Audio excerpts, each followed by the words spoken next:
नमस्कार, मी सविता तोत्रे. तर मैत्रिणींनो, अगोदरच्या व्हिडिओमध्ये आपण बघितलं की आपण ड्रिल बाई कशी कटिंग केली. म्हणजे हे बघा, ही पेपर कटिंग केली होती आणि हेच ठेवून ड्रिल बाई कटिंग केली आणि खूप सुंदर झालाय ब्लाऊज शिवून. हे बघा, हा प्रिन्सेस कट ब्लाऊज आहे आणि हा आहे 36 साईजचा. तुम्हाला मी एक हात घालून दाखवते.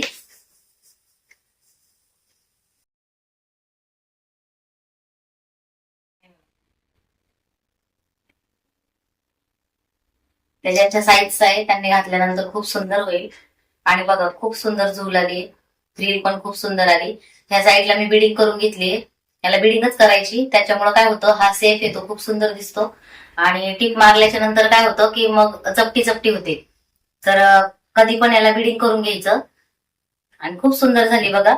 इथं गळ्याला मी काय केलंय, आतमधून अस्तरला डिझाईन केली. तर आता तुम्हाला ते पण सांगते. हे बघा, हे ना, हे एवढं ओपन राहिलं पाहिजे आणि ह्या साईडला पॅक करून टाकायचं. तर कसं करायचं पॅक? अगोदर काय करायचं, आपल्याला याच्यावरती शिलाई मारून घ्यायची. जे आतले डिझाईन आहे त्या अस्तरवर, परफेक्ट डिझाईन वरती, म्हणजे हा नेटचा ब्लाऊज आहे आणि नेटच्या ब्लाऊजला जर अस्तरला डिझाईन केली तर त्या डिझाईन वरती परफेक्ट शिलाई मारून घ्यायची. नंतर पूर्ण ब्लाऊज स्टिचिंग करून घ्यायचं. ब्लाऊज रेडी झाल्याच्या नंतर मग जी साईडचा भाग आहे, आता इथं बघा, मी हा वेगळा कपडा वापरलाय, कपडा कमी पडल्यामुळं. तर ह्या पट्टीला मी हात शिलाई करून घेतली, म्हणजे तुरपाई केली. तर ही तुरपाई केल्याच्या नंतर मग ही याच्यावरची शिलाई ती काढून टाकायची. ही 5 नंबरची शिलाई मारायची. तर बघा, फ्रंटला पण आणि बॅकला पण तसंच केलंय, तुरपाई केली आहे. हे बघा, आणि मग लक्षात पण येत नाही. आणि काय होतं, जर तुम्ही हा भाग येतो असाच ओपन ठेवला तर आपण जर आतल्या अस्तरची डिझाईन आहे त्याला जर आपण तुरपाई वगैरे केली नाही किंवा त्याच्यावर शिलाई मारून ब्लाऊज फिटिंग केला नाही तर फिटिंग मध्ये चुन्या वगैरे येतात, फुगे येते. त्यासाठी अगोदर आपल्याला डिझाईनवर शिलाई मारून घ्यायची, वरून अस्तर सकट. म्हणजे अस्तरला जी डिझाईन आहे त्या डिझाईन वरती आणि ब्लाऊज वरती पूर्ण असं ठेवून घ्यायचं. आणि ह्या डिझाईन वरती वरून शिलाई मारायची 5 नंबरची. शिलाई मारल्याच्या नंतर मग ब्लाऊज पूर्ण फिटिंग करून घ्यायचा. फिटिंग केल्यानंतर ह्या साईडला तुरपाई करून घ्यायची. जो हा एक्स्ट्रा भाग आहे साईडचा, म्हणजे हा जो आपण कॅनव्हास वगैरे टाकलाय किंवा तुम्ही कॅनव्हास जरी नाही टाकला तर हा भाग आहे, याला हात शिलाई करून घ्यायची. नंतर मग ही 5 नंबरची शिलाई ती खोलून टाकायची. आता तुम्ही म्हणता ताई, आतला भाग आपण ओपन ठेवला तर चालत नाही का? आता हे बघा, इथं दिसतंय तुम्हाला, माझे 2च बोटं जात आहे आतमध्ये. हा भाग आता ओपन झाला आणि इकडे तो फिटिंग झाला, कारण आपण साईडने हात शिलाई केली. तर घालायला म्हणजे बघणाऱ्याला असं वाटेल की हा ओपन भाग आहे, पण घातल्यानंतर हा भाग आहे ना, तो दुमडायला नको आतमध्ये किंवा फोल्ड व्हायला नको किंवा असा जमा व्हायला नको. तर त्याच्यासाठी काय करायचंय, हात शिलाई करून घ्यायची. तसाच ओपन ठेवायचा नाही, कारण घातल्याच्या नंतर तो भाग आहे तो दुमडून जातो. आणि मग समजा आपण ब्लाऊज घालणार आहे, ब्लाऊज घालता वेळेस आपल्या जर आजूबाजूला कोणी असेल लेडीज तर ती सांगणार आपल्याला दुमडलाय वगैरे, पण आपल्याला कसं कळणार? आणि दुमडलं तर ते काढता पण येणार नाही. त्याच्यासाठी ही एक सोपी आयडिया आहे. तुरपाई करायची. आणि आता इथं तुम्ही या गळ्याला पायपिंग पण करू शकता. गोट पायपिंग एकच, पण काही जणांना गोट समजतो, काही जणांना पायपिंग समजते, त्याच्यासाठी बोलते.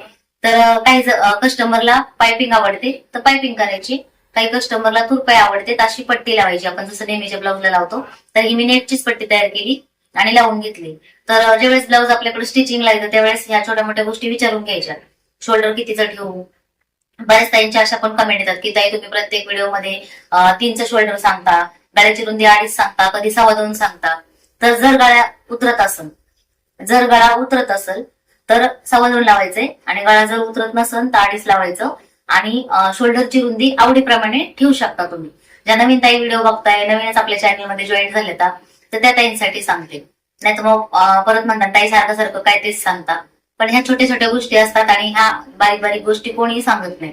तर मला असं मनापासून वाटतं की तुम्हाला पण यायला पाहिजे, तुम्हाला या छोट्या मोठ्या गोष्टी समजायला पाहिजे. आता हे बघा, याच्यावरती ही डिझाईन होती तर ही मी बरोबर बाहीला घेतली, फ्रिल मध्येच आली ती, तर सुंदर वाटते.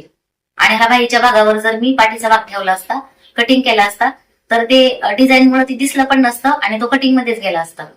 म्हणजे हा जो आता अस्तर आहे किंवा हा गळा आहे त्याच्या कटिंग मध्ये गेलं असतं. तर आपल्याला कोणता भाग पुढे बसल्यानंतर कसं वाटल, ब्लाऊज शिवल्यानंतर कसा वाटल, कोणती डिझाईन कुठे येईल, किंवा याच्या लाईनिंग कशा येतील, उभ्या येतील की आडव्या येतील, या सगळ्या बारीक बारीक गोष्टी येतात, त्या बघायच्यात. आपल्याला लक्षात नाही आल्या, जे कस्टमरच्या लक्षात नाही आल्या तर आपण कस्टमरला सांगायचंय. त्याने काय होतं की त्यांचा पण एक आपल्यावर विश्वास असतो आणि आपण जर विश्वासाने काही गोष्टी त्यांच्यासोबत शेअर केल्या तर त्यांना पण आवडतात.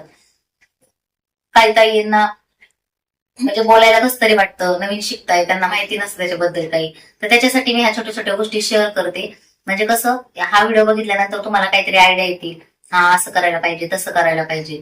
त्यासाठी मी ह्या छोट्या मोठ्या गोष्टी सांगत असते. म्हणजे मी असं नाही की ट्रेनिंगला हे चाललंय मग ट्रेनिंगच टाका असं नाही. तुम्हाला शिकता आलं पाहिजे, मनापासून छोट्या मोठ्या गोष्टी कळायला पाहिजेत आणि तुम्ही पण स्वतःच्या पायावर उभं राहायला पाहिजे. तुम्हाला स्वतःचे ब्लाऊज शिवता आले पाहिजेत किंवा तुम्हाला कस्टमरचे ब्लाऊज शिवता आले पाहिजेत किंवा तुम्हाला स्वतःचं नंतर शॉप टाकता आलं पाहिजे.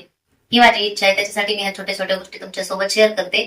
तर व्हिडिओ लास्ट पर्यंत बघा, व्हिडिओला शेअर करा, लाईक करा, कमेंट करायला विसरू नका तुम्हाला काही जमत नसेल तर. आणि तुमचे जे नवीन नवीन मैत्रिणी आहेत ज्यांना शिकायची इच्छा आहे त्यांच्यापर्यंत व्हिडिओ शेअर करा. तर हे बघा, ह्याच्यावरची साडी आहे ती ही आहे.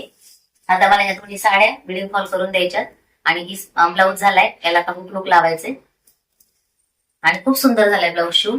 तर तुम्हाला हा ब्लाऊज कसा वाटला कमेंट करून नक्की सांगा. तर चला भेटूया अशाच नेक्स्ट व्हिडिओमध्ये. तोपर्यंत स्वतःची काळजी घ्या.